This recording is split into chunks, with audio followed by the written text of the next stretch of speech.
मोठी बातमी देशात सर्वाधिक उत्सुकता लागली ती महाराष्ट्रात लोकसभेच्या निकालांची।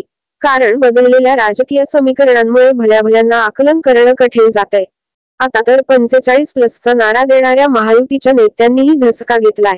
त्यामुळेच उपमुख्यमंत्री अजित पवारांनी या निकालांबाबत ब्रह्मदेवालाही काही सांगता येणार नाही असं जाहीर विधान केलंय। नेमक्या कोणत्या फॅक्टरमुळे निवडणूक चुरशीची झाली त्यावरचा हा विशेष रिपोर्ट आपण पाहणार आहोत। देशात एनडीएनं 400 पारचा नारा दिलाय, तर राज्यात महायुतीनं 45+ नारा दिलाय। मात्र राज्यात 5 टप्प्यात झालेल्या मतदानानंतर महायुतीच्या नेत्यांचा विश्वास कमी व्हायला लागलाय की काय असं चित्र निर्माण झालंय। आणि दुसरं तिसरं कुणी नव्हे तर उपमुख्यमंत्री अजित पवारांनीच याबाबत शंका व्यक्त केली। राज्यात मतदानादरम्यान घडलेल्या राजकीय घडामोडींमुळे निकालाचा चांगलाच धसका अजित पवारांनी घेतलाय।